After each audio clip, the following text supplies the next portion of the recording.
Mi hija multimillonaria me halló viviendo debajo de un puente. Mamá, toma este lujoso departamento y 5 millones. Pero lo que ocurrió después me heló hasta los huesos. El dinero no siempre compra el amor verdadero. Hoy, yo voy a contarte algo que nunca pensé que contaría. Y si tú, por un segundo, sientes que esto parece familiar, solo te pido que dejes un like y te suscribas. Vas a ayudarme a continuar desahogándome. Me llamo Carmen Rodríguez. Tengo 63 años, y durante los últimos 8 meses he estado viviendo en las calles de Madrid. Sí, así como lo escuchas. Una mujer que una vez tuvo una casa propia, que crió a 4 hijos trabajando día y noche vendiendo churros en el metro de Atocha, terminó durmiendo sobre cartones húmedos debajo del puente de Segovia. Cada mañana despertaba con el ruido ensordecedor del tráfico sobre mi cabeza, el olor a orines mezclado con la humedad del río Manzanares, pegándose a mi ropa raída. Mi espalda crujía como madera vieja cuando me incorporaba, y mis manos arrugadas temblaban no solo por el frío madrileño, sino por la vergüenza que me consumía por dentro. Llevaba el mismo abrigo marrón que compré hace 10 años en el rastro de la Ribera de Curtidores, ahora más agujeros que tela. Mis zapatos, unos mocasines negros que en su momento fueron mi orgullo para ir a misa los domingos, tenían las suelas separadas y dejaban entrar cada gota de lluvia que caía sobre el asfalto. Pero esa mañana del 15 de marzo todo cambió. Estaba ahí sentada, como cada día, con mi taza de plástico esperando las monedas de los transeúntes que pasaban sin mirarme, cuando escuché el rugido de un motor potente acercándose, un Mercedes-Benz negro, de esos que brillan como espejos bajo el sol. Se detuvo justo frente a mí. Los cristales estaban polarizados, pero pude ver una silueta femenina bajando del asiento trasero. Cuando vi esos tacones Christian Louboutin, los reconocí porque había limpiado suficientes casas de ricos para conocer esas suelas rojas. Mi corazón se detuvo. Era ella, mi hija Esperanza. Mi niña, la misma a la que había criado sola después de que su padre nos abandonara cuando tenía apenas 5 años. Esperanza se acercó lentamente, como si fuera a tocar a un animal herido que podría salir corriendo. Su perfume Chanel No. 5. Ese mismo que yo le regalé con mis ahorros para su cumpleaños número 25. Llegó hasta mí como un fantasma del pasado. Llevaba un traje sastre beige impecable, el cabello castaño recogido en un moño perfecto, y sus ojos, Dios mío, sus ojos tenían esa mirada fría que no reconocía. «Mamá», dijo con una voz que parecía salir de una grabación, sin emoción, sin calidez, como si estuviera leyendo un guión. No pude responder. Las palabras se me atragantaron en la garganta seca. Hacía 3 años que no la veía. 3 años desde aquella discusión terrible donde me dijo que era una vergüenza para su nueva vida. 3 años desde que me echó de su casa en La Moraleja porque mi presencia incomodaba a sus socios. «Sé lo que ha pasado contigo», continuó, sacando una carpeta de cuero italiano de su bolso Hermès. «He estado informándome de tu situación». ¿Informándose? ¿Como si fuera un caso de estudio? ¿Como si fuera un proyecto de caridad de su empresa? Las lágrimas comenzaron a rodar por mis mejillas arrugadas, pero no de alegría, de humillación pura. «Mira, mamá», dijo extendiendo unos documentos hacia mí con la misma frialdad con que uno entrega un contrato comercial. «Esto es tuyo. Un departamento en el barrio de Salamanca, completamente amueblado. Y aquí», sacó un cheque, 5 millones de euros, para que puedas vivir dignamente el resto de tu vida. 5 millones de euros. Una cantidad que ni en mis sueños más locos había imaginado tener. El departamento estaba en una de las zonas más exclusivas de Madrid, donde los pisos se venden por cifras astronómicas. Todo pagado. Todo a mi nombre. Pero mientras sostenía esos papeles entre mis manos temblorosas, algo no encajaba. No había abrazos. No había «te amo, mamá». No había «perdóname por haberte abandonado». Solo documentos, fríos, calculados, como una transacción comercial. ¿Por qué? Logré susurrar finalmente. ¿Por qué ahora? Esperanza evitó mi mirada. Miró su reloj Cartier, otro regalo que le había dado vendiendo churros durante 6 meses seguidos, y suspiró con impaciencia. Tengo una reunión importante en media hora, dijo. El chofer te llevará al departamento. Todo está arreglado. La portera ya tiene instrucciones. Se dio la vuelta para subir al Mercedes, pero se detuvo y me miró por encima del hombro. En ese momento, por un segundo fugaz, creí ver a mi niña, a esa pequeña que me abrazaba cada noche y me decía que era la mejor mamá del mundo. Pero fue solo un segundo. Ah, una cosa más, mamá, dijo con una sonrisa que no llegaba a sus ojos. Mañana habrá una cena familiar, en tu nuevo departamento, con mis hermanos.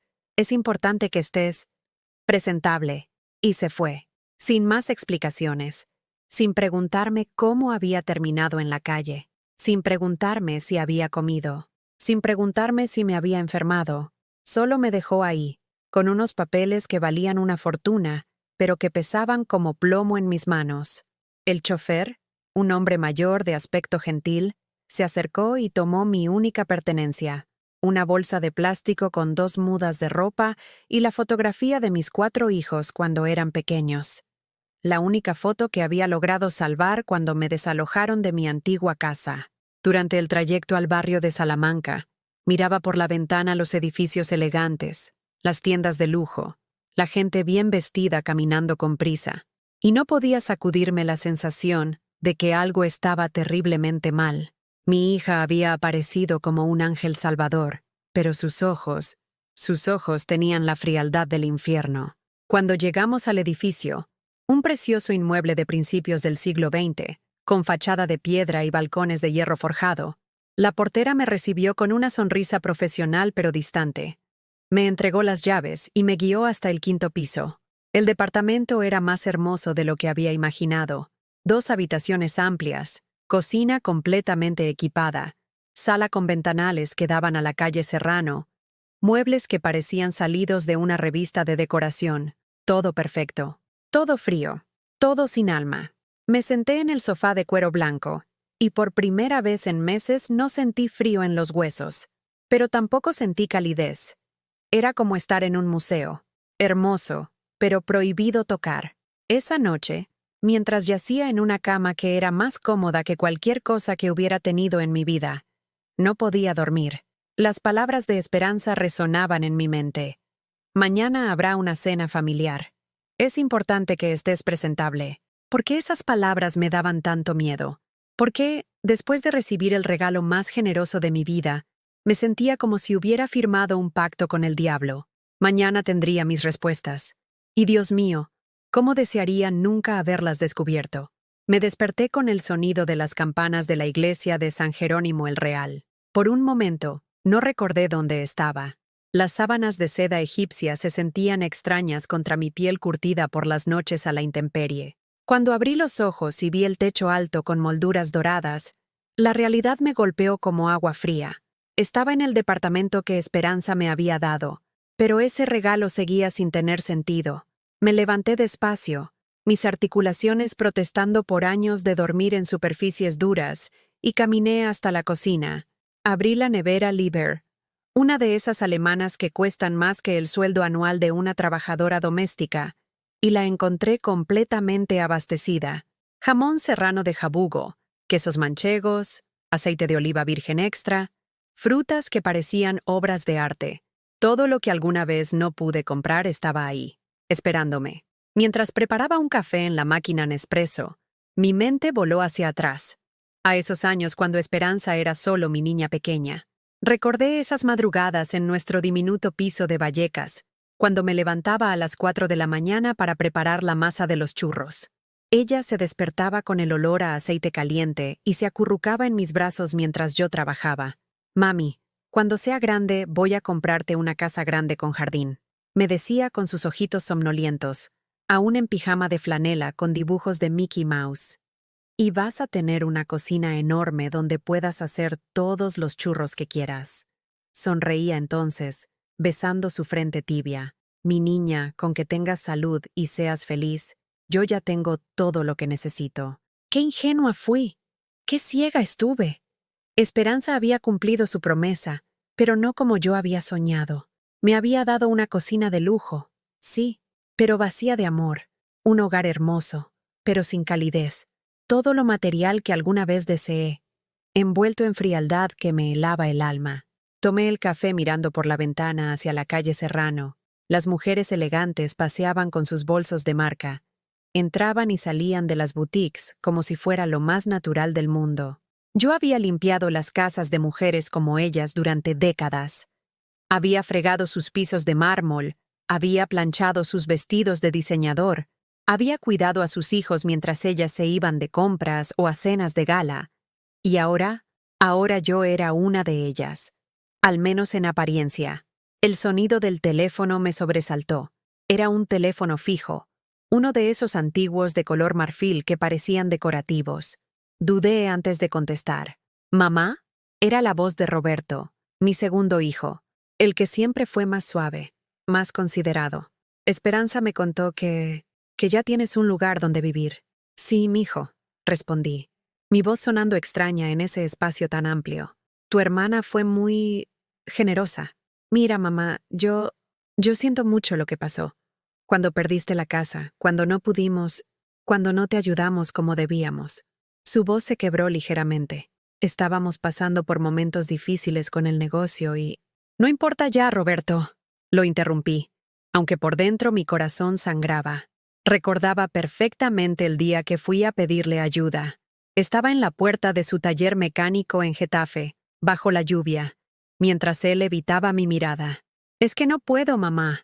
Isabel está embarazada otra vez y con la crisis. Además, Esperanza tiene más recursos. Ella puede ayudarte mejor, pero Esperanza no me ayudó entonces. Esperanza me cerró la puerta en las narices cuando fui a su oficina en el Paseo de la Castellana. Su secretaria, una chica rubia con uñas perfectas, me miró como si fuera una indigente que había entrado por error al edificio corporativo. La señora Rodríguez está en una reunión muy importante. No puede ser interrumpida, me dijo sin levantar la vista de su computadora. Si gusta, puede dejar un mensaje, para mi propia hija, como si fuera una clienta cualquiera. «Mamá, ¿estás ahí?», me preguntó Roberto, sacándome de mis recuerdos. «Sí, aquí estoy. Esta noche vamos a ir todos a cenar contigo. Esperanza organizó todo. Dice que es importante que estemos juntos como familia. Familia». Esa palabra que antes me llenaba de calor ahora me producía un escalofrío. Después de colgar, decidí salir a caminar por el barrio. Necesitaba aire, necesitaba procesar lo que estaba pasando.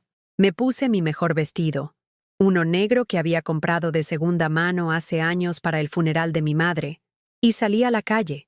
Caminé por la calle Goya, pasé frente a El Corte Inglés, vi las vitrinas llenas de cosas hermosas que ahora, teóricamente, podía comprar, pero no sentía deseos de hacerlo. Todo me parecía vacío, como decorado de una obra de teatro donde yo era la actriz principal, pero no conocía mi papel. En el Retiro, me senté en un banco cerca del Palacio de Cristal. Observé a las familias jugando, a los abuelos empujando carritos de bebé, a los niños corriendo entre los árboles. Todo se veía tan normal, tan lleno de vida. Y yo me sentía como un fantasma observando un mundo al que ya no pertenecía. Una señora mayor se sentó a mi lado. Tenía el cabello blanco perfectamente peinado y llevaba un collar de perlas que debía valer una fortuna. «Qué día tan hermoso, ¿verdad?», me dijo con una sonrisa amable. «Sí, precioso», respondí, intentando sonar normal. «Tengo 82 años y todavía me emociono con la primavera en Madrid. Mis nietos se ríen de mí. Dicen que soy una romántica incurable». Se rió con una carcajada genuina. «¿Usted tiene nietos?». «Sí, tengo 6», respondí, sintiendo una punzada en el pecho. Hacía más de un año que no los veía. Esperanza me había prohibido acercarme a ellos después de nuestra última pelea. Ah, qué maravilla. Los nietos son la mejor parte de envejecer. Dan sentido a todo, ¿no le parece? Asentí, aunque por dentro me desmoronaba. Mis nietos ni siquiera sabían que su abuela había estado viviendo en la calle. Para ellos, simplemente había desaparecido de sus vidas un día, como si nunca hubiera existido. Regresé al departamento cuando empezaba a atardecer. Tenía que prepararme para la cena familiar, pero algo en mi estómago se revolvía con cada paso que daba hacia el edificio. No era hambre, era miedo. En el baño, me miré al espejo. Mi reflejo me devolvió la imagen de una mujer cansada, con arrugas que parecían surcos en un campo seco, con ojos que habían perdido el brillo. Me pregunté cuándo había dejado de reconocerme a mí misma. Mientras me peinaba, mi cabello gris y quebradizo que nunca volvería a ser la melena castaña de mi juventud. Recordé la última vez que habíamos cenado todos juntos como familia. Fue hace 4 años, en mi cumpleaños número 59. Yo había cocinado durante horas. Paella valenciana, croquetas de jamón, tortilla española, flan casero. Mi pequeño piso de Vallecas olía a gloria. Y por un momento, cuando llegaron todos con sus familias, me sentí como la matriarca que siempre había soñado ser. Pero durante la cena, escuché a Esperanza susurrarle a su esposo: «No podemos seguir haciendo esto. Es agotador fingir que todo está bien. Esta casa huele a aceite rancio, y los niños se van a manchar la ropa buena». Fingir. Esa palabra se me clavó como una espina, y nunca pude sacarla. Ahora, 4 años después, íbamos a cenar juntos otra vez, pero esta vez en un departamento de lujo, con vajilla de porcelana fina y copas de cristal. Esta vez yo sería la anfitriona presentable, que Esperanza necesitaba que fuera. Mientras ponía la mesa, una mesa de caoba que valía más que todo lo que había poseído en mi vida, me preguntaba qué había cambiado realmente. ¿Por qué ahora sí era lo suficientemente buena para ellos? ¿Por qué ahora sí merecía su atención? A las 8 en punto sonó el timbre. Respiré hondo. Me alicé el vestido por última vez y fui a abrir la puerta. Del otro lado estaban mis 4 hijos: Esperanza, Roberto, Miguel y Patricia. También estaban sus respectivos cónyuges y algunos de mis nietos. Pero cuando los vi ahí parados, todos impecablemente vestidos, todos con sonrisas que no llegaban a sus ojos, todos mirándome como si fuera un experimento social interesante, supe con absoluta certeza que algo terrible estaba a punto de suceder. Y tenía razón. Esa cena cambiaría mi vida para siempre. Pero no de la manera que yo esperaba. Entraron como una procesión elegante, pero fría. Esperanza besó mi mejilla con los labios apretados, sin tocarme realmente. Roberto me abrazó rápidamente, como cumpliendo un protocolo. Miguel ni siquiera me miró a los ojos, solo murmuró un «Hola, mamá», mientras revisaba su teléfono móvil. Patricia, mi única hija menor, me sonrió. Pero era esa sonrisa tensa que pones cuando el dentista te va a sacar una muela. Los nietos, Alejandro de 16, Carmen de 14, los mellizos de 12, me saludaron como si fuera una desconocida. «Hola, abuela», dijeron al unísono, con esa educación forzada que les habían enseñado para eventos sociales incómodos. «¡Qué lugar tan bonito, mamá!», exclamó Patricia, pero su voz sonaba hueca, como cuando hablas en una cueva vacía. Sus ojos recorrían el departamento valorando cada objeto, cada mueble, cada detalle con la precisión de una tasadora profesional. «Esperanza realmente se lució esta vez», murmuró el esposo de Roberto, Joaquín, un hombre bajito que siempre había sido amable conmigo, pero que ahora me miraba con una mezcla extraña de respeto y desconfianza. Nos sentamos a la mesa que había preparado con tanto esmero. Había comprado comida del supermercado Sánchez Romero, uno de esos lugares donde una simple ensalada cuesta lo que yo antes ganaba en 2 días. Porque no quería que dijeran que su madre no sabía recibir como una señora de clase. Durante los primeros minutos, la conversación fue superficial. Hablaron del tráfico en la M30, del nuevo centro comercial en Las Rosas, del colegio privado donde estudiaban los nietos. Yo escuchaba como si estuviera viendo una película donde reconocía a los actores, pero no entendía el argumento. Entonces Miguel, mi tercer hijo, ese que siempre fue el más directo, soltó la bomba. «Bueno, mamá, creo que ya es hora de que hablemos del elefante que está en la habitación». El silencio se hizo pesado, como cuando va a caer una tormenta de granizo. Esperanza le lanzó una mirada asesina, pero Miguel continuó. «Todos sabemos por qué estás aquí. Todos sabemos por qué Esperanza decidió sacarte de la calle justo ahora». «Miguel, por favor», susurró Patricia, pero él la ignoró. «¿Crees que somos estúpidos, mamá? ¿Crees que no sabemos lo que está pasando? Mi corazón comenzó a latir tan fuerte que pensé que todos podían escucharlo. No, no entiendo de qué hablas, mijo. Miguel se rió con una carcajada amarga. Claro que no entiendes. Nunca entendiste nada, ¿verdad? Por eso terminaste viviendo como una indigente debajo de un puente. ¡Miguel!, exclamó Roberto, pero su hermano ya había cruzado la línea. No, Roberto. Alguien tiene que decirle la verdad. Mamá, ¿sabes por qué mi querida hermana Esperanza, la exitosa empresaria, de repente desarrolló un corazón caritativo? Esperanza se incorporó en su silla, sus nudillos blancos de tanto apretar los puños. Miguel, te estás pasando de la raya. ¿Me estoy pasando? Tú eres la que se está pasando. ¿Crees que no sabemos de tu pequeño problemita legal? El mundo se detuvo. Literalmente. Pude escuchar el tic-tac del reloj de pared, la respiración agitada de Patricia, el sonido de los cubiertos temblando en las manos de Roberto. ¿Qué problema legal?, pregunté con un hilo de voz.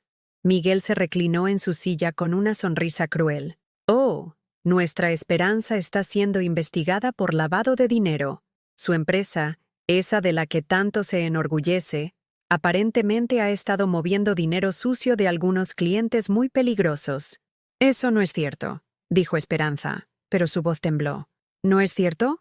Entonces, ¿por qué la agencia tributaria tiene congeladas todas tus cuentas principales?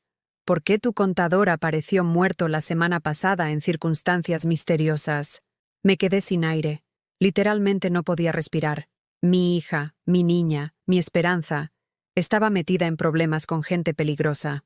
Y aquí es donde entras tú, mamá querida, continuó Miguel con esa crueldad que solo los hijos pueden usar contra sus padres. ¿No te parece conveniente que justo cuando Esperanza necesita ocultar dinero, aparezca la pobre madre indigente a quien puede regalar propiedades y cuentas bancarias? Miguel, cállate, gruñó Esperanza, pero ya era demasiado tarde. Estás usando a mamá para blanquear tu dinero sucio, gritó Miguel golpeando la mesa. La sacaste de la calle no por amor, sino porque necesitabas un testaferro. La palabra testaferro resonó en mi cabeza como una campana fúnebre. Todo empezó a encajar como las piezas de un rompecabezas maldito. La frialdad, la prisa, los papeles ya preparados, la insistencia en que estuviera presentable. ¿Es cierto?, susurré mirando directamente a los ojos de Esperanza. ¿Es cierto lo que dice Miguel? Mi hija, mi primera hija, la que había nacido cuando yo tenía apenas 18 años, la que había criado con tanto amor y tantos sacrificios, me miró con un desprecio que me partió el alma en 1000 pedazos. ¿Y qué si es cierto?, dijo con una frialdad que me heló la sangre. ¿No deberías estar agradecida? Te saqué de la mierda. Te di un techo de lujo. Te di más dinero del que podrías gastar en 10 vidas. ¿Qué más quieres? Quería que fuera porque me amabas, susurré, las lágrimas rodando por mis mejillas como ríos de dolor. Esperanza se rió. Se rió de mi dolor como si fuera el chiste más gracioso del mundo. ¿Amor? Mamá, el amor no paga las facturas. El amor no resuelve problemas legales. El amor es un lujo que no me puedo permitir ahora mismo. Patricia sollozaba en silencio. Roberto tenía la cabeza entre las manos. Los nietos miraban sus platos como si fueran lo más interesante del mundo.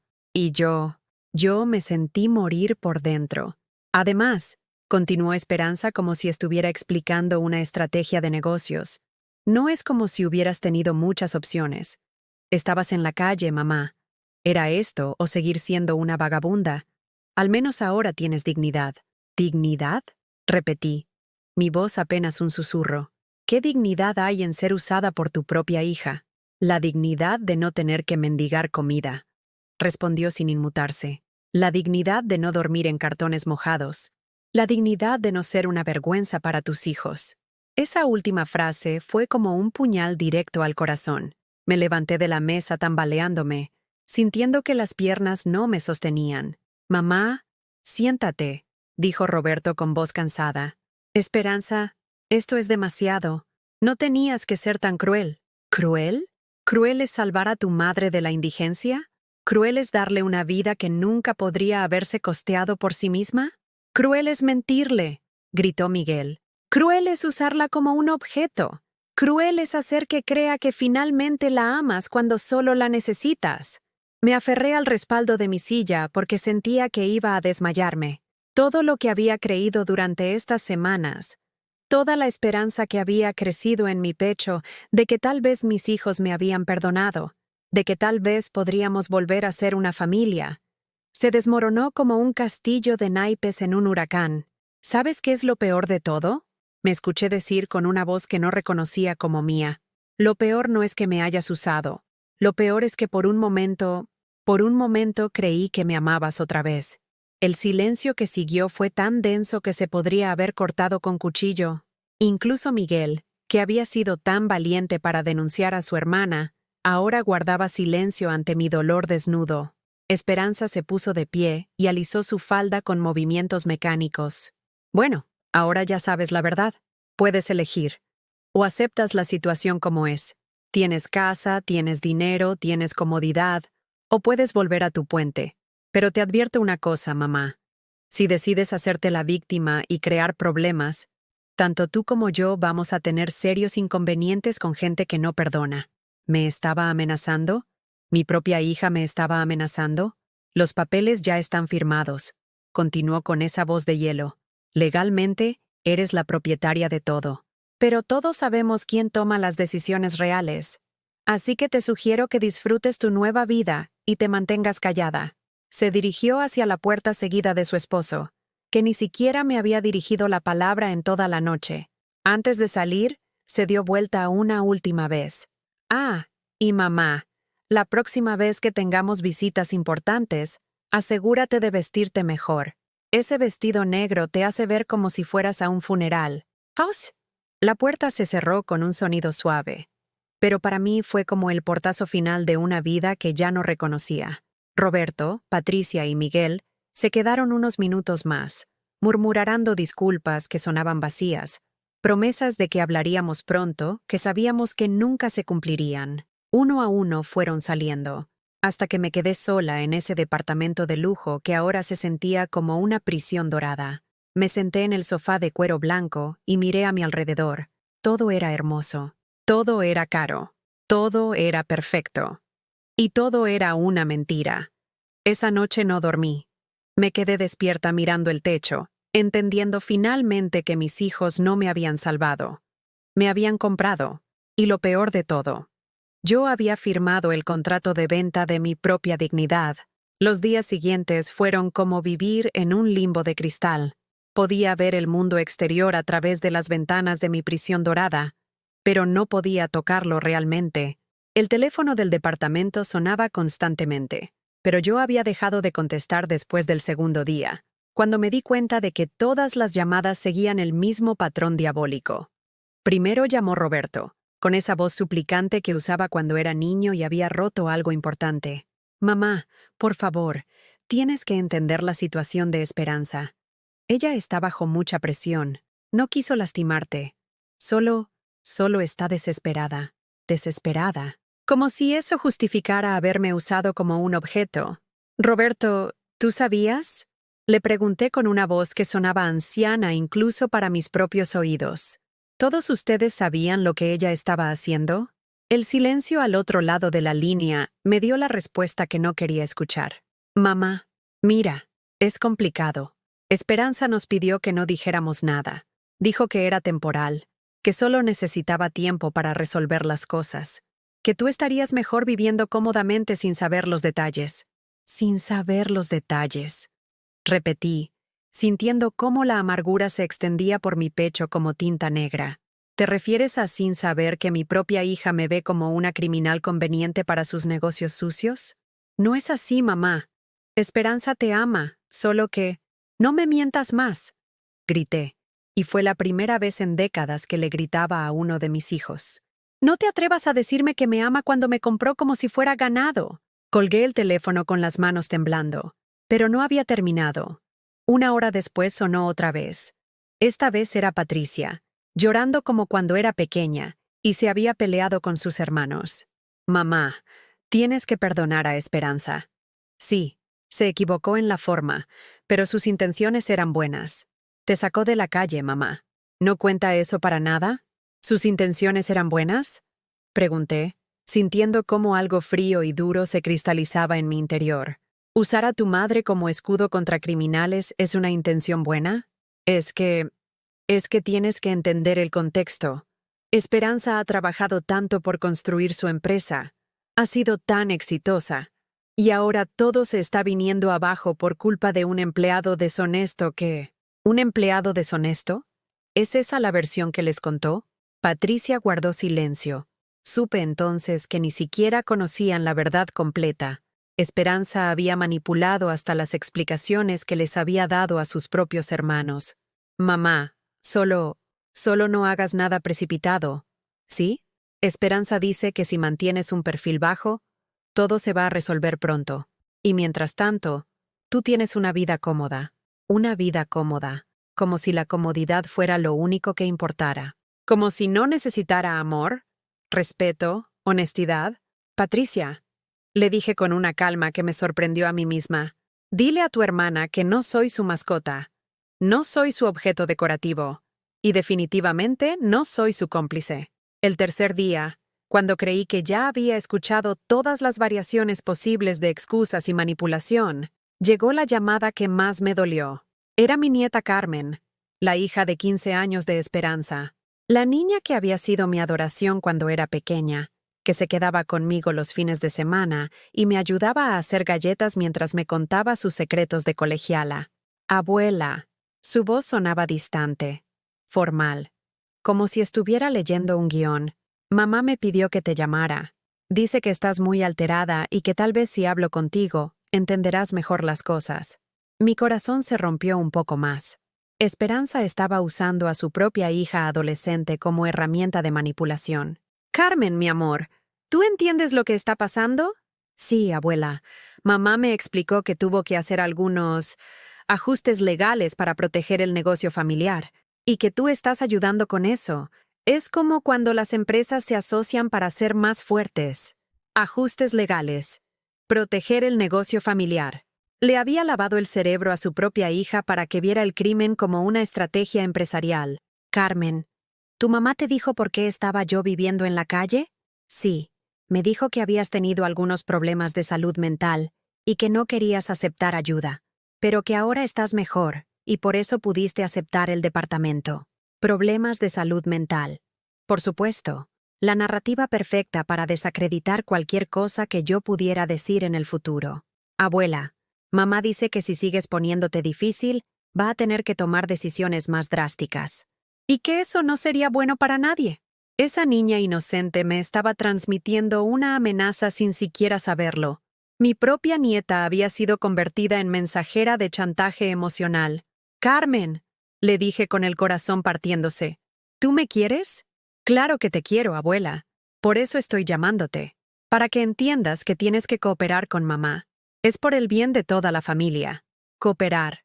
La palabra que usamos cuando ya no podemos decir obedecer. Después de esa llamada, desconecté el teléfono de la pared. No podía soportar ni una conversación más donde mis propios hijos y nietos trataran de convencerme de que mi humillación era realmente un acto de amor. Pero la presión no terminó ahí. Al cuarto día, encontré un sobre bajo mi puerta. Dentro había fotografías. Fotografías de mí durmiendo bajo el puente, buscando comida en basureros, pidiendo monedas en el metro. Alguien me había estado siguiendo, documentando mi degradación. Al fondo del sobre había una nota escrita con la letra perfecta de Esperanza. Mamá, estas fotos demuestran lo grave que era tu situación. Si decides no cooperar conmigo, me veré obligada a mostrar estas imágenes a un psiquiatra que podrá certificar tu inestabilidad mental. Después de eso, será muy fácil obtener la tutela legal sobre ti y sobre todas las propiedades que están a tu nombre. Piénsalo bien. Me quedé sentada en el suelo del hall de entrada, con esas fotografías esparcidas a mi alrededor como evidencia de mi propia destrucción. Mi hija no solo me había usado como testaferro, había planeado todo meticulosamente. Tenía un plan B para controlarme incluso si yo me rebelaba. Esa noche, por primera vez desde que estaba en el departamento, salí a caminar. Necesitaba aire, necesitaba pensar, necesitaba sentir que aún tenía algún control sobre mi propia vida.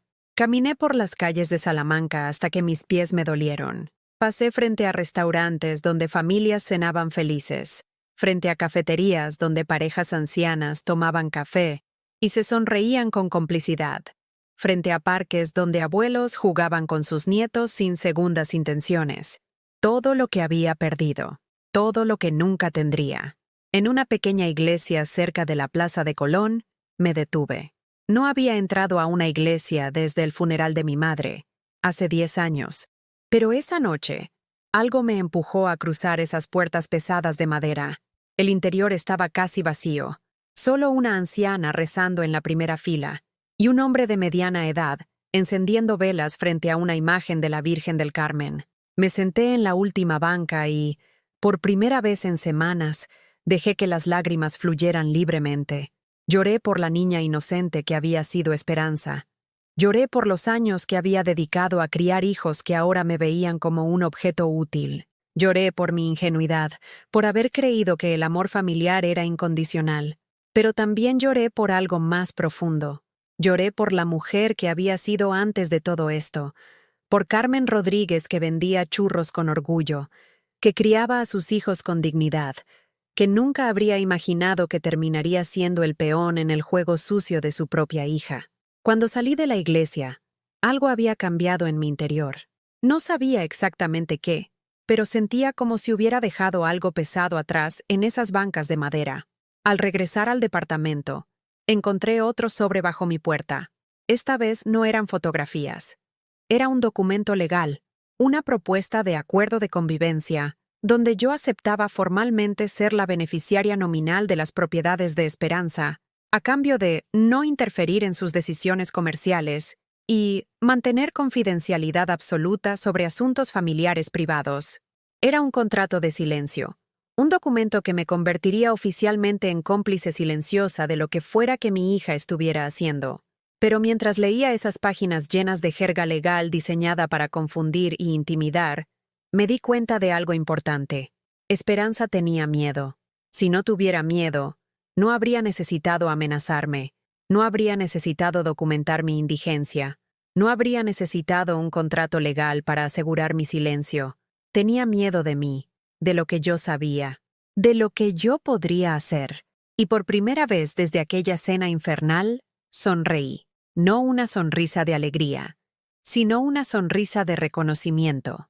El reconocimiento de que tal vez, solo tal vez, yo no era tan impotente como todos creían. Tal vez era hora de recordarles a mis hijos algo que habían olvidado, que la mujer que los había criado sola, que había sobrevivido en las calles de Madrid, que había resistido décadas de pobreza y humillación, no era precisamente una víctima indefensa.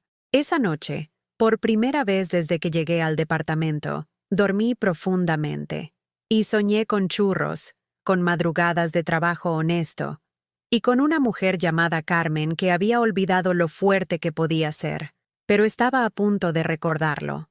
Me desperté esa mañana con una claridad que no había sentido en años. El sol madrileño se filtraba por las cortinas de seda del dormitorio, pero por primera vez desde que estaba en ese departamento, no me sentí como una intrusa en mi propia vida. Algo fundamental había cambiado durante la noche, algo que no podía explicar con palabras, pero que sentía en cada fibra de mi ser. Me levanté sin prisa. Me vestí con el vestido azul marino que había comprado en las rebajas de El Corte Inglés hace 5 años. No el que Esperanza había criticado, sino uno que yo había elegido porque me gustaba.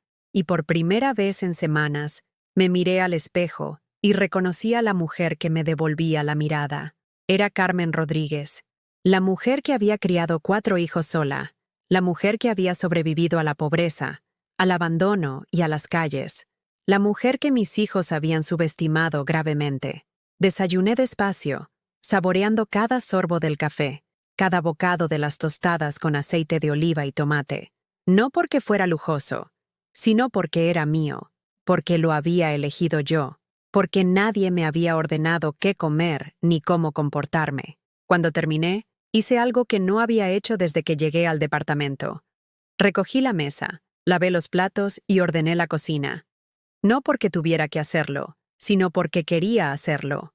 Porque era mi espacio y merecía cuidado. Después, me senté en el sofá con el contrato de silencio que Esperanza había enviado la noche anterior. Lo leí palabra por palabra, línea por línea, con la paciencia de alguien que ha aprendido que los detalles importan. Y mientras leía, una sonrisa se dibujó en mi rostro. Mi hija, tan inteligente en los negocios, había cometido un error fundamental. Había subestimado la educación de su madre. Verán, durante todos esos años limpiando casas de familias adineradas, yo no solo había fregado pisos y planchado ropa, había escuchado conversaciones telefónicas sobre negocios, había visto documentos legales esparcidos en escritorios, había aprendido el vocabulario de la gente con dinero. Esperanza creía que yo era una ignorante que firmaría cualquier papel por miedo, pero se equivocaba. El contrato tenía fallas, grandes fallas, cláusulas que se contradecían entre sí, términos que en realidad me daban más derechos de los que Esperanza pretendía, y sobre todo, una redacción tan agresiva y obviamente coercitiva que cualquier juez medianamente competente podría invalidarlo como producto de coacción. Guardé el documento en el cajón de la mesa de centro y tomé una decisión que habría aterrorizado a la Carmen de hace una semana. Iba a salir. Iba a hacer algo por mí misma. Sin pedir permiso, sin avisar, sin esconderme. Salí del edificio y caminé hasta la oficina de correos de la calle Alcalá. Allí, con la tranquilidad de quien ha tomado una decisión irrevocable, abrí una nueva cuenta bancaria, solo a mi nombre, solo con mi documentación, solo con mi dinero. Durante las semanas anteriores, había estado sacando pequeñas cantidades de efectivo de la cuenta que Esperanza había abierto para mí, pequeñas cantidades que parecían gastos normales. Supermercado, farmacia, transporte, pero que en realidad había ido guardando en una caja de zapatos debajo de mi cama. Deposité todo ese dinero en mi nueva cuenta. No era mucho, apenas 3.000 euros, pero era mío, completamente mío, sin condiciones, sin ataduras, sin la supervisión invisible de mi hija. El empleado del banco, un joven amable llamado David, me trató con la cortesía profesional que se le da a cualquier cliente, no como a una carga, no como a un estorbo, no como a un peón en el juego de otra persona, como a una mujer adulta que tenía derecho a manejar su propio dinero. ¿Necesita algo más, señora Rodríguez?, me preguntó mientras me entregaba la libreta de la nueva cuenta. Sí, respondí con una seguridad que me sorprendió a mí misma. Necesito información sobre cómo cambiar beneficiarios en propiedades y cuentas bancarias.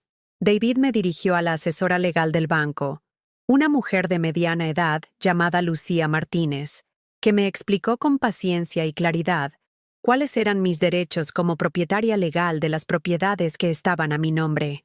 Señora Rodríguez, me dijo mirándome directamente a los ojos, usted tiene derecho absoluto sobre cualquier propiedad que esté registrada legalmente a su nombre. Puede venderla, arrendarla, modificarla o disponer de ella como considere conveniente.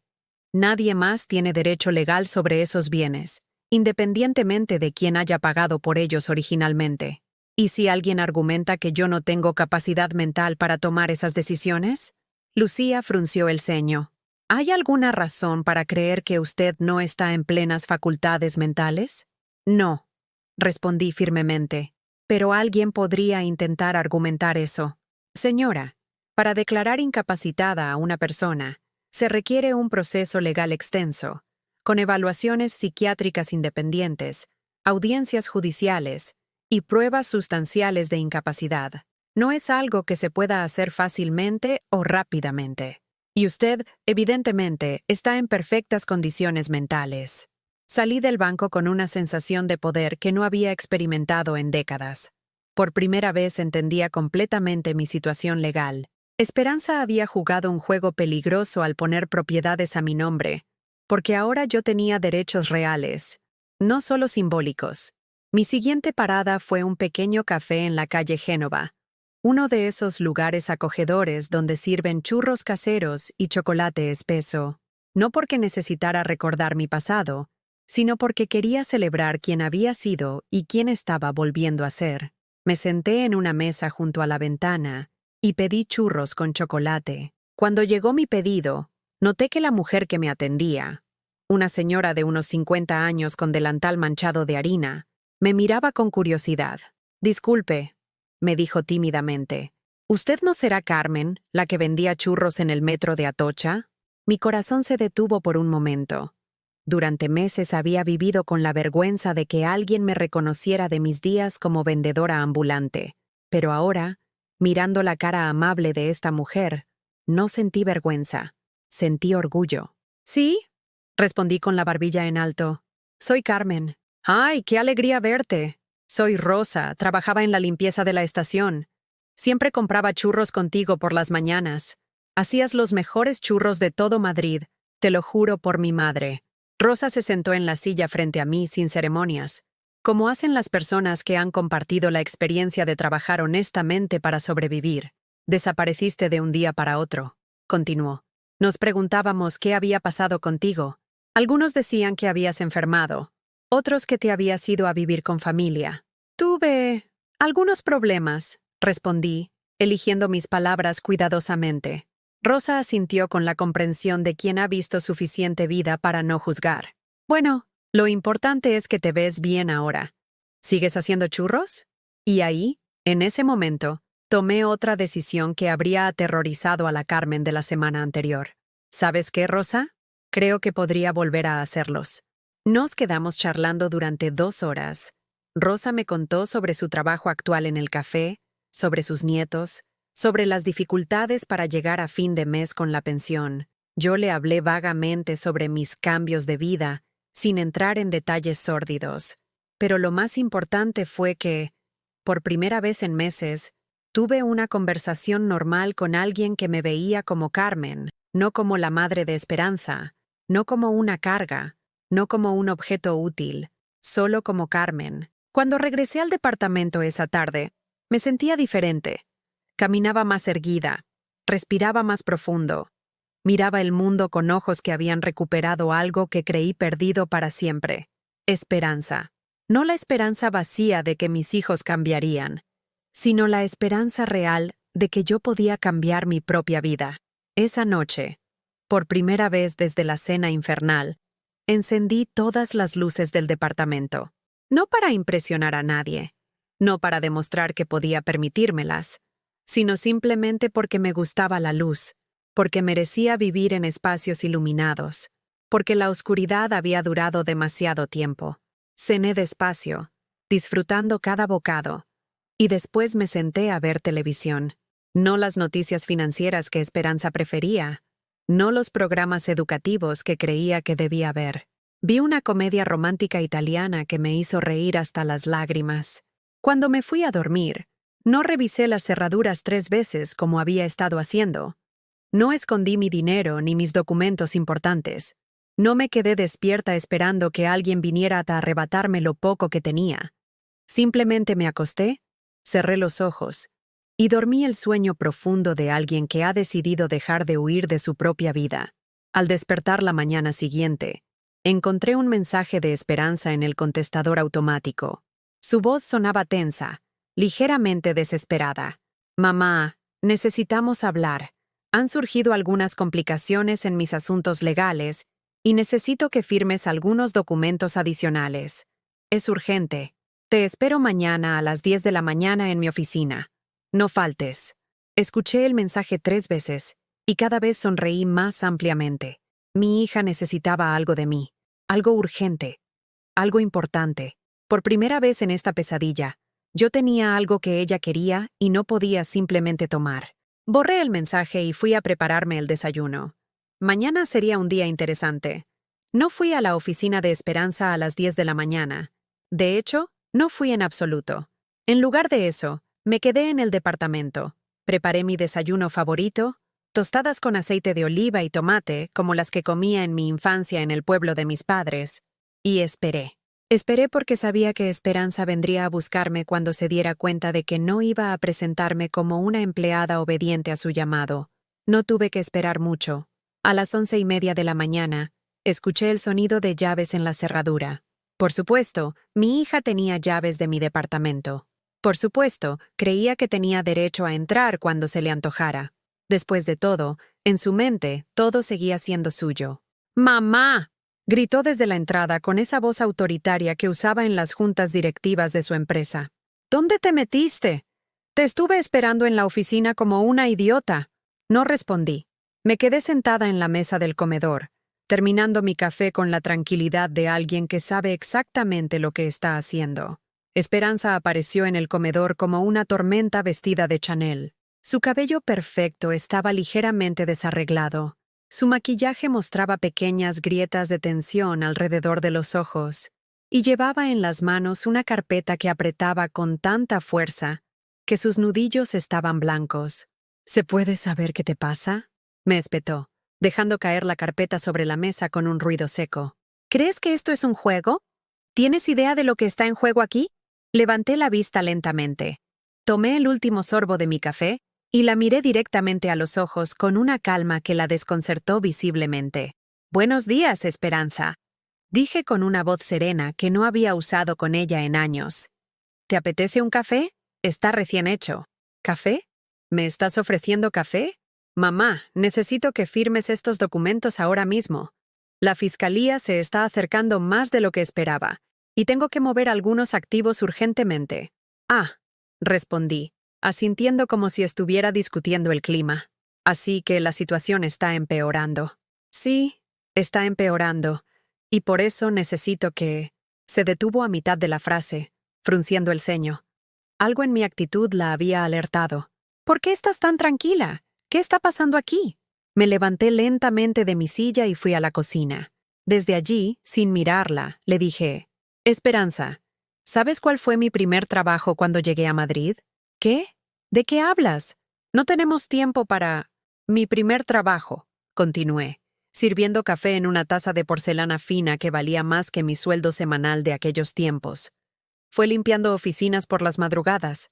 Empezaba a las 4 de la mañana y terminaba a las 10, cuando llegaban los empleados». Regresé al comedor y dejé la taza frente a ella. Esperanza me miraba como si hubiera perdido la razón. «Mamá, ¿qué carajo tiene que ver eso con...?» «Tiene que ver», la interrumpí con una firmeza que la hizo retroceder ligeramente, «con que durante esos 6 años limpiando oficinas de abogados, escuché muchas conversaciones interesantes. Aprendí muchas palabras nuevas, como blanqueo de capitales, evasión fiscal, testaferro». El color se desvaneció del rostro de Esperanza. Por primera vez desde que llegó, se quedó en silencio. «También aprendí», continué, sentándome frente a ella con la misma tranquilidad con que se sirve el té, «que cuando alguien está siendo investigado por la fiscalía, lo peor que puede hacer es mover activos de manera sospechosa, especialmente a través de testaferros que podrían decidir no cooperar». «¿Qué estás insinuando?». Sonreí. No una sonrisa cruel, sino una sonrisa triste, melancólica, llena de todas las decepciones que había acumulado durante décadas de ser subestimada por mis propios hijos. «No estoy insinuando nada, hija.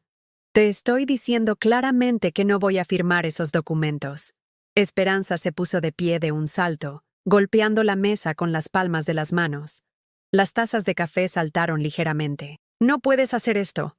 Todo está a tu nombre por una razón. Si no cooperas, vamos a tener problemas muy serios». «Vamos a tener problemas», repetí lentamente. «¿Vamos? Yo no tengo problemas con la fiscalía, Esperanza. Tú los tienes. Eres mi cómplice. Todo está documentado. Si yo caigo, tú también caes».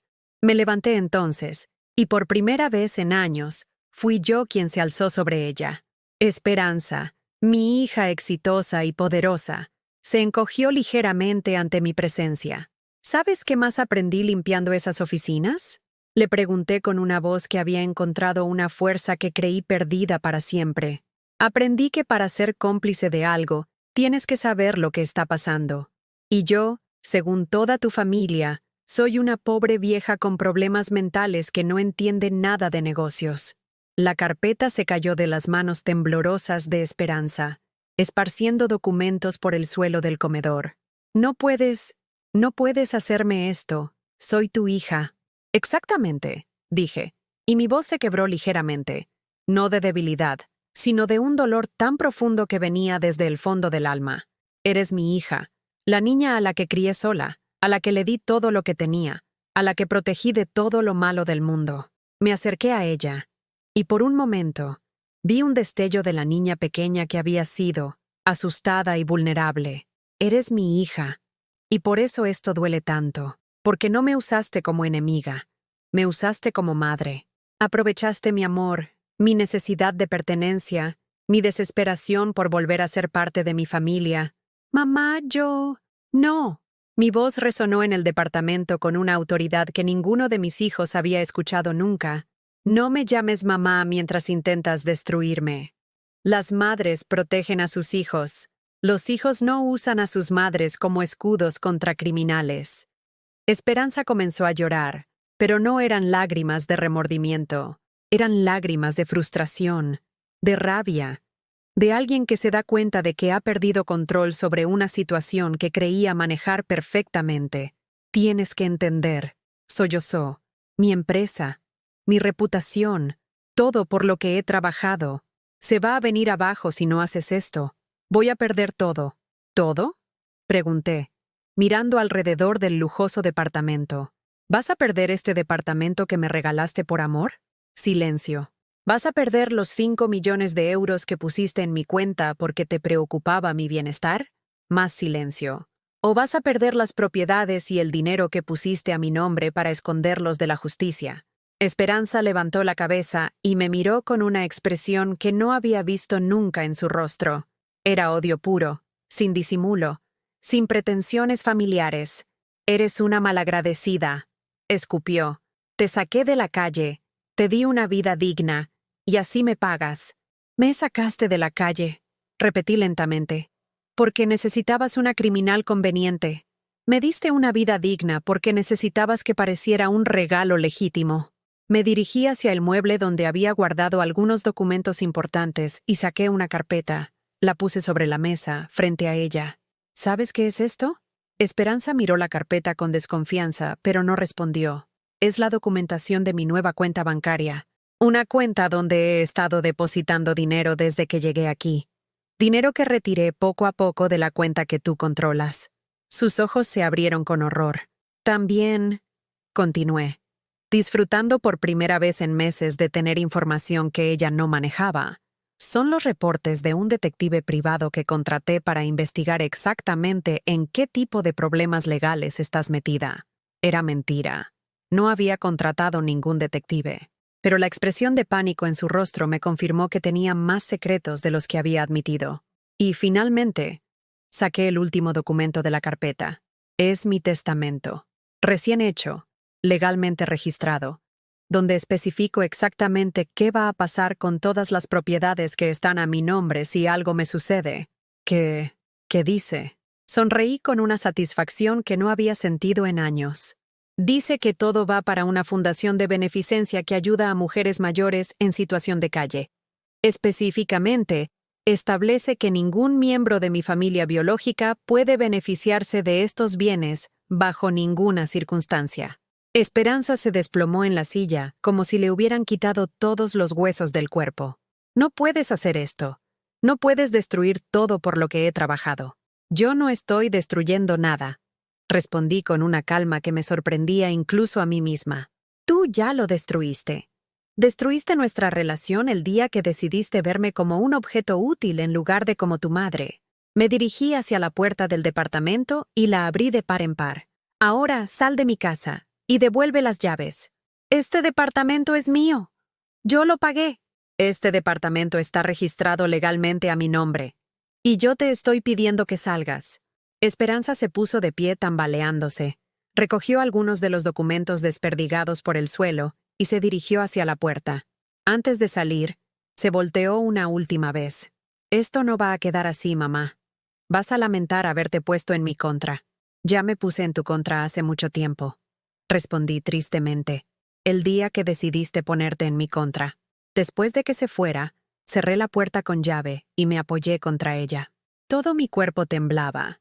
No de miedo, sino de una liberación tan intensa que casi me hizo caer al suelo. Por primera vez en décadas, le había dicho no a uno de mis hijos. Por primera vez en mi vida, había elegido mi dignidad sobre su aprobación. y se sentía aterrador y maravilloso al mismo tiempo. Los días que siguieron a la expulsión de Esperanza fueron los más extraños de mi vida. No extraños por lo que pasó, sino por lo que no pasó. No hubo llamadas amenazantes. No hubo apariciones sorpresivas. No hubo más cartas de abogados ni documentos legales deslizándose bajo mi puerta. Era como si el mundo hubiera decidido darme un respiro después de décadas de turbulencia. Por primera vez en meses, me desperté sin esa sensación de peso en el pecho que me había acompañado desde que supe la verdad sobre mi rescate. Los rayos del sol entraban por las ventanas del dormitorio, y en lugar de sentirme como una intrusa en un espacio que no me pertenecía, me sentí en casa. Esa mañana hice algo que no había hecho en años. Me quedé en la cama leyendo. Había encontrado una novela de Isabel Allende en uno de los estantes del departamento, aparentemente parte de la decoración que Esperanza había elegido para que yo pareciera una persona culta. Y me sumergí en esas páginas como quien se sumerge en agua tibia después de caminar por el desierto. Mientras leía sobre mujeres fuertes que enfrentaban las adversidades con dignidad, no pude evitar sonreír. Tal vez yo también estaba convirtiéndome en el personaje principal de mi propia historia, en lugar de ser solo un personaje secundario en la vida de mis hijos. Alrededor del mediodía, decidí hacer algo completamente impensable para la Carmen de hace un mes: salir de compras. No para conseguir lo estrictamente necesario, no para cumplir una lista de mandados obligatorios, sino por el simple placer de elegir cosas que me gustaran. Fui al mercado de San Miguel, ese lugar maravilloso donde los colores y olores te envuelven como un abrazo. Caminé entre los puestos sin prisa, deteniéndome a probar quesos manchegos, a oler especias aromáticas, a conversar con vendedores que me trataban como a cualquier otra cliente, no como a la madre problemática de alguien importante. Compré ingredientes para hacer una paella, no porque tuviera invitados que impresionar, sino porque hacía años que no cocinaba algo elaborado solo para mí. Compré azafrán auténtico, el caro, el de verdad, gambas frescas, mejillones que aún olían a mar, arroz bomba de Valencia. En el puesto de frutas, una señora mayor que vendía naranjas de Sevilla me reconoció. «Oye, tú eres Carmen, la de los churros del metro». Mi primer impulso fue negarlo, esconderme, fingir que no sabía de qué hablaba. Pero algo en la sonrisa genuina de esta mujer me hizo responder la verdad. «Sí, soy yo, aunque ya no vendo churros». ¡Qué pena! Eran los mejores de Madrid. Mi nieto siempre me pedía que le comprara los tuyos cuando íbamos juntos en el metro. Se inclinó hacia mí como si fuera a contarme un secreto. ¿Sabes qué? Él estudió hostelería y ahora tiene un restaurante pequeño en Malasaña.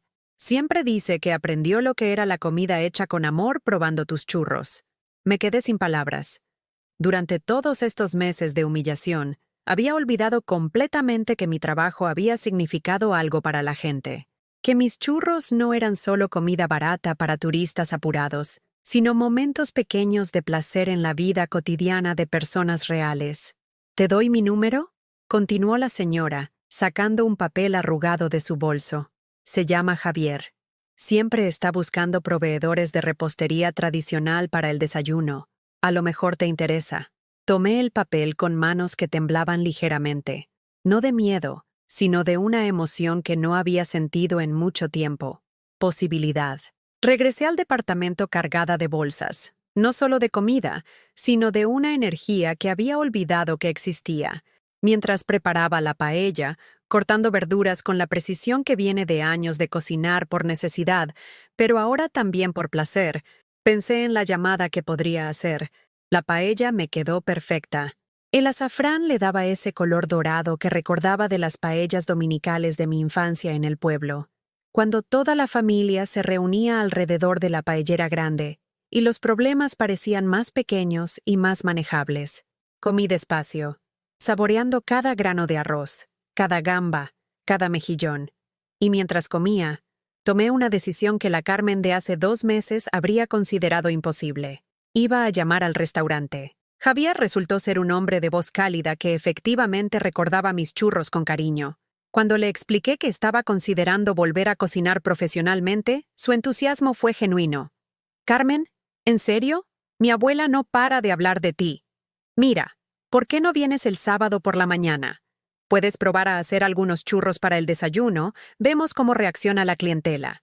Si funciona bien, podríamos hablar de algo más permanente. Colgué el teléfono con una sonrisa tan amplia que me dolían las mejillas. Por primera vez en décadas, tenía una cita de trabajo que había conseguido por mis propios méritos, no por lástima o manipulación familiar. Esa tarde me dediqué a algo que no había hecho en años: cuidarme. Me di un baño largo con sales aromáticas. Me hice una mascarilla facial con ingredientes naturales que compré en una herbolaria. Me pinté las uñas de un color rosa suave que me gustó en cuanto lo vi. Mientras me secaba el cabello frente al espejo del baño, me detuve a observar mi reflejo.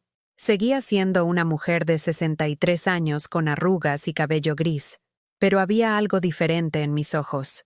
Una luz que había estado apagada durante mucho tiempo había vuelto a encenderse. Por la noche, en lugar de ver televisión como había estado haciendo mecánicamente, puse música. Música que yo elegí, canciones que me gustaban, no el fondo musical neutro que había sido la banda sonora de mis últimas semanas. Puse a Manzanero, a Serrat, a esas voces que habían acompañado mi juventud cuando aún creía que el mundo estaba lleno de posibilidades. Y mientras sonaba La vida es bella, de Domenico Modugno, hice algo que no había hecho en años. Bailé. Bailé sola en mi sala, con los pies descalzos sobre el parquet brillante, moviendo mi cuerpo como si fuera la primera vez que descubría el ritmo. Bailé como si nadie me estuviera mirando, porque efectivamente nadie me estaba mirando. Bailé como si no tuviera que pedir permiso a nadie para mover mi propio cuerpo en mi propio espacio. Cuando la canción terminó, me quedé ahí parada, respirando un poco agitada, pero sintiéndome más viva de lo que me había sentido en décadas. Era como si hubiera despertado de un sueño muy largo donde había olvidado quién era. Al día siguiente, hice algo aún más revolucionario. Salí a caminar por el Retiro sin rumbo fijo. No para hacer ejercicio obligatorio, no para cumplir con una rutina médica recomendada, sino simplemente para disfrutar de estar al aire libre. Me senté en un banco cerca del lago y observé a las familias que paseaban en barcas de pedales. Había niños gritando de alegría, parejas jóvenes tomándose fotografías, abuelos señalando patos a sus nietos. Era un domingo normal en Madrid, lleno de vida cotidiana y felicidad simple. Una niña de unos 7 años se acercó corriendo a mi banco, persiguiendo una pelota que había rodado hasta mis pies. Se la devolví con una sonrisa, y ella me miró con esa curiosidad sin filtros que tienen los niños. ¿Estás sola?, me preguntó con la franqueza brutal de la infancia. Sí, respondí, y por primera vez esa palabra no sonaba como una condena. Estoy sola. ¿Te da miedo estar sola? La pregunta me pilló desprevenida. Pensé por un momento antes de responder. ¿Sabes qué? Antes me daba mucho miedo, pero ahora creo que estar sola es diferente a estar abandonada. Cuando estás sola por elección, es libertad. La niña me miró como si hubiera dicho algo muy profundo, aunque probablemente no entendiera completamente lo que quería decir. Se fue corriendo de vuelta con sus padres, pero sus palabras se quedaron conmigo. Ese era exactamente el cambio que había ocurrido en mí.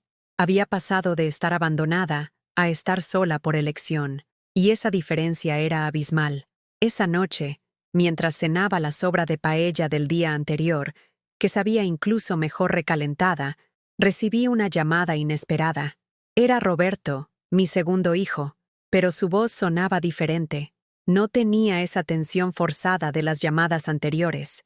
«Mamá», dijo suavemente, «he estado pensando mucho en todo lo que pasó, en la cena, en lo que dijo Miguel, en cómo hemos tratado toda esta situación». No respondí inmediatamente. Había aprendido que el silencio a veces dice más que las palabras. «Creo que todos nos dejamos llevar por la dinámica de siempre», continuó. «Por asumir que Esperanza sabía lo que era mejor para todos, por no preguntarte qué querías tú realmente». Seguí en silencio, pero era un silencio atento, no hostil. «No te estoy llamando para pedirte nada», dijo finalmente. «Solo quería decirte que siento mucho haberte fallado cuando perdiste tu casa. Siento mucho no haber luchado más por ti. y siento mucho que hayas tenido que pasar por todo esto para que nos diéramos cuenta de lo mal que nos hemos comportado contigo. Cuando colgamos, no sentí la euforia que habría esperado al recibir una disculpa sincera de uno de mis hijos. Sentí algo más profundo y más tranquilo.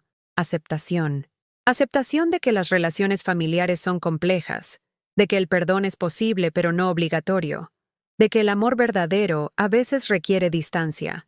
Esa noche me fui a dormir sabiendo que al día siguiente comenzaría una nueva aventura. El sábado iría al restaurante de Javier a hacer churros. No sabía si funcionaría. No sabía si me gustaría volver a cocinar profesionalmente. No sabía si tendría éxito. Pero sabía que lo haría porque yo quería hacerlo, no porque alguien más necesitara que lo hiciera. Y esa diferencia lo cambiaba todo. 6 meses después, me despierto cada mañana a las 5:30. No porque alguien me obligue, sino porque mi cuerpo ha recuperado el ritmo natural que perdí durante esos meses oscuros. El aroma del aceite calentándose en la freidora del restaurante El Rincón de Javi ya no me recuerda a la desesperación de mis años vendiendo churros en el metro. Ahora me recuerda a la satisfacción de hacer algo que amo, bien hecho, para gente que lo aprecia. Mi pequeña estación en la cocina del restaurante se ha convertido en mi santuario personal. Javier instaló una freidora especial solo para mis churros. Y cada mañana preparo la masa con la misma ceremonia ritual que antes realizaba por supervivencia. Pero ahora realizo por pasión. Mis manos, que una vez temblaron de frío bajo el puente de Segovia, ahora trabajan con la seguridad de alguien que ha redescubierto su propósito. Los clientes regulares ya me conocen. Doña Mercedes viene todos los martes por la mañana y me cuenta sobre sus nietos mientras espera su chocolate con churros.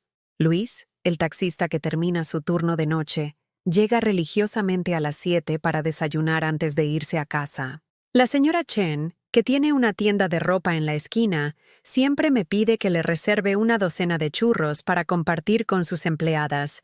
No soy solo la madre de alguien o la señora que necesita ayuda.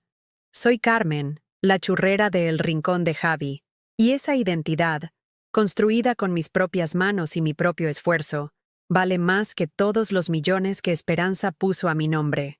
Hablando de Esperanza, hace 3 meses apareció en los periódicos. Su empresa fue intervenida por la Fiscalía, y ella está enfrentando cargos por lavado de dinero y evasión fiscal. Los periodistas la describieron como una empresaria exitosa cuyo imperio financiero se construyó sobre cimientos de arena. Cuando leí la noticia, esperé sentir satisfacción, venganza, justicia poética. Pero lo que sentí fue algo mucho más complejo. Lástima. Lástima por la niña brillante que había sido, por todos los caminos honestos que podría haber tomado, por la madre que perdió cuando decidió que el éxito era más importante que la integridad. No me contactó durante el escándalo, ni para pedirme ayuda, ni para ofrecerme explicaciones, ni para intentar recuperar las propiedades que seguían legalmente a mi nombre. Es como si hubiera aceptado finalmente que había perdido más que dinero o propiedades. Había perdido a su madre. Las propiedades, por cierto, siguen siendo formalmente mías. Después de consultar con una abogada, una mujer joven y brillante llamada Andrea, que me trató con el respeto que merezco, decidí qué hacer con ellas. El departamento de Salamanca lo vendí.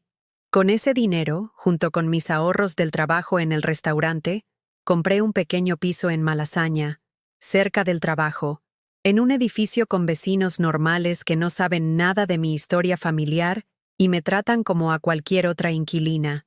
El resto del dinero lo doné efectivamente a una fundación que ayuda a mujeres mayores en situación de vulnerabilidad.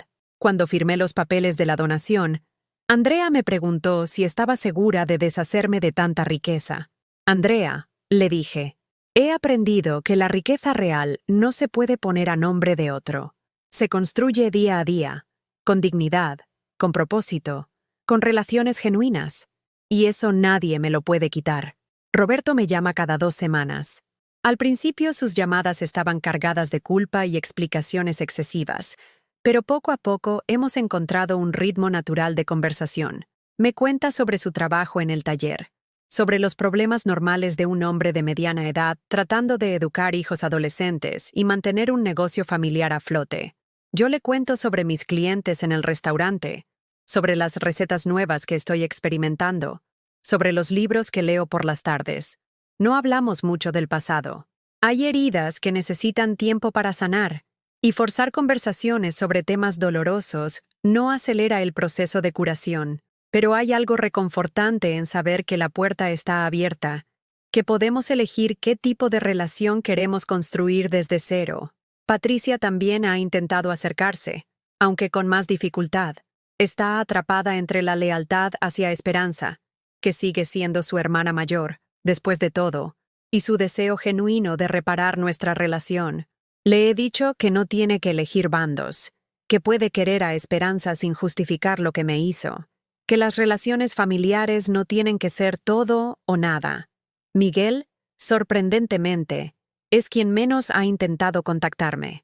Creo que se siente incómodo con el hecho de que sus revelaciones explosivas esa noche cambiaron todo para siempre. A veces las verdades necesarias vienen con un costo emocional que es difícil de procesar. Los nietos son otro tema. Algunos han sido influenciados por las versiones de la historia que les contaron sus padres. Otros, especialmente los más grandes, han empezado a hacer sus propias preguntas. Mi nieta Carmen, la hija de Esperanza, me escribió una carta hace un mes. Una carta real, escrita a mano en papel rosa, donde me decía que no entendía todo lo que había pasado entre su madre y yo, pero que me extrañaba y quería saber si podíamos tomar un café algún día.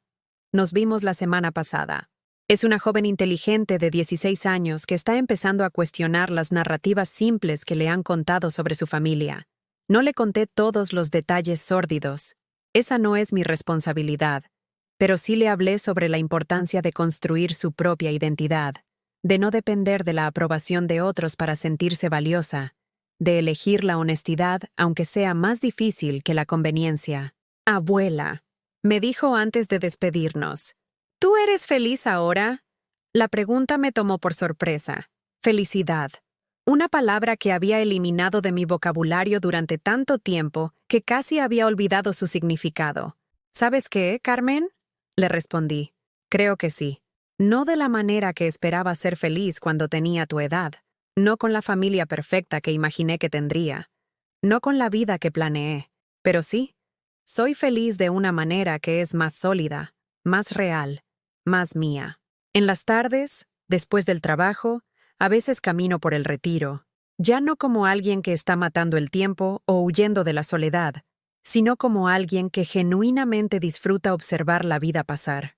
Me he hecho amiga de otras mujeres mayores que frecuentan el parque. Nos sentamos en los bancos, comentamos las noticias, intercambiamos recetas, nos reímos de las tonterías de la televisión. Una de ellas, Pilar, es viuda desde hace 5 años. Me dijo algo la semana pasada que me ha quedado dando vueltas en la cabeza. Carmen, yo pensaba que mi vida había terminado cuando murió Joaquín, que lo mejor de mí se había ido con él, pero resulta que había partes de mí que ni siquiera había conocido, partes que solo podían florecer cuando dejé de definirme como la esposa de, y empecé a descubrir quién era Pilar. Creo que yo pasé por algo similar. Durante décadas me definí como la madre de, como la que sacrifica todo por sus hijos, como la que pone las necesidades de otros antes que las suyas. Y cuando esa identidad se volvió tóxica, cuando se convirtió en una excusa para que otros abusaran de mí, tuve que descubrir quién era Carmen cuando no estaba siendo útil para nadie más. Resulta que Carmen es alguien que me gusta conocer. Es alguien que hace churros excepcionales, que lee novelas románticas sin pedir disculpas, que baila sola en su sala cuando ponen música que le gusta, que puede tener conversaciones inteligentes sobre política y literatura, que ayuda a sus vecinas cuando lo necesitan, pero no permite que la traten como una sirvienta. Es alguien que ha aprendido que el amor verdadero, hacia otros y hacia uno mismo, no requiere sacrificar la dignidad, que las relaciones sanas se basan en respeto mutuo, no en deuda emocional, que está bien decir no, aunque eso decepcione a gente que amas. Algunas noches, cuando estoy en mi pequeño piso de Malasaña preparando la cena solo para mí, recuerdo esos meses bajo el puente y me asombro de lo lejos que he llegado. No solo físicamente, de la calle a un hogar propio, sino emocionalmente. He recorrido el camino desde la desesperación total hasta algo que podría llamar serenidad. No todo es perfecto. Hay días en que extraño la ilusión de tener una familia unida y funcional. Hay momentos en que me pregunto qué habría pasado si hubiera sido más fuerte antes, si hubiera puesto límites más temprano, si hubiera exigido respeto desde el principio. Pero esos pensamientos ya no me atormentan. Son solo reflexiones de una mujer que ha vivido lo suficiente para entender que la vida rara vez sigue el guión que escribimos cuando somos jóvenes, y que a veces los desvíos más dolorosos nos llevan a destinos mejores de los que habríamos encontrado siguiendo el camino original. Mañana es lunes, y eso significa que empezaré otra semana en el rincón de Javi. Prepararé churros para gente que los disfruta genuinamente. Conversaré con clientes que me ven como una persona completa, no como un proyecto de caridad. Regresaré a mi piso por la tarde, leeré un libro, tal vez llame a Roberto. Quizás baile un poco si ponen buena música en la radio. Es una vida simple, pero es mía, completamente mía. Y después de décadas de vivir la vida que otros diseñaron para mí, esa propiedad total sobre mi propia existencia se siente como el lujo más grande del mundo.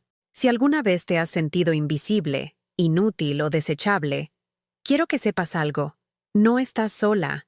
Y más importante aún, puedes volver a florecer. Puede que no de la manera que esperabas, puede que no con las personas que creías, pero puedes volver a encontrar tu propia luz. ¿Alguna vez has vivido o conoces a alguien que haya pasado por algo similar? Cuéntamelo en los comentarios. Y si esta historia te llegó al corazón, por favor deja tu like y suscríbete al canal para que este mensaje llegue a alguien que necesite escucharlo.